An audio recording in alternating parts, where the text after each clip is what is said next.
Hello, my name is Diego, and today we will be working on a specific topic that has been an interest of all of us after this pandemic situation. So, our topic today is going to be the nearshoring business model in emerging economies. So, for this, we will need to first define what is nearshoring? What is that model? So what we found is that nearshoring is when a business moves its operation to a nearby country from one of greater distance. So in this case, we will need to take into account two concepts. So the first one is nearshoring and the other is offshoring. So both of them implies like the delegation of the operation part of the production part to a team in another region different than my native country, the one where is located like my company or my line of business. But the difference is that the offshoring means that you delegate these functions to a country or to a region in the other side of the world. So let's suppose that I have a company in USA and I do an offshoring with a team in China, in Taiwan. I mean, I am delegating the function, but these people is in the other side of the world. So what means nearshoring is that I do it in a region close to mine that is not too far away. So for example, USA does it with Latin America. Good. Then we are going to find like some benefits that we can find doing nearshoring for your line of business, for your company, right? And some benefits that have been more evident after the pandemic situation when we all had to work from home and we found the option that we can hire people in the other side of the world, I mean, in another region for a lower cost and some other benefits that we will find.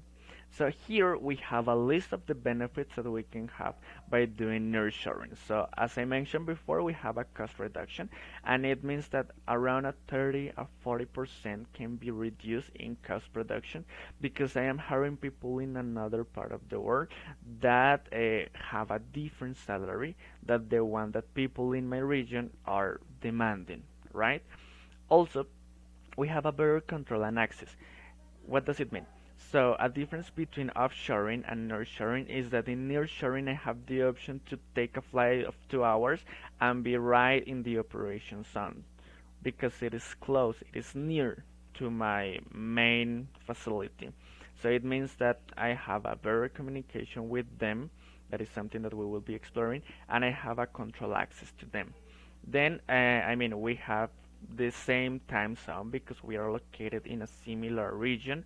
Better communication and culture because as we are like in the same continent, we know the culture of the others. So, for example, in Latin America, we know the culture of USA people.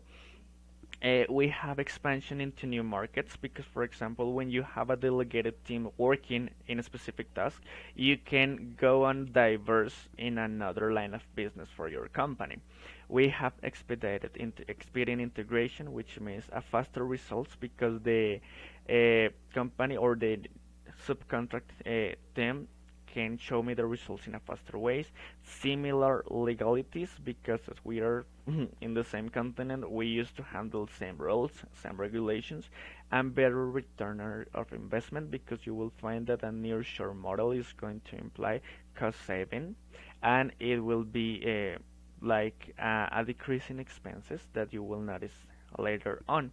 Then we're going to find the concept of emerging economies, and is a market that is developing in a nation that has become engaged with a global market. So it's a company or a line of business that is engaged with different markets thanks to the globalization. So what is the impact of this? It is, in short, really positive because you have the option to acquire talent of some other regions to your company. So you are not limited to just the people that you have in your zone in your region, and also it can implies a lot of reductions in cost, in a lot of other things, and gives you the possibility to contribute to the development of people of other regions, thanks to providing work when maybe it is not like so common. So that would be it. Thank you so much.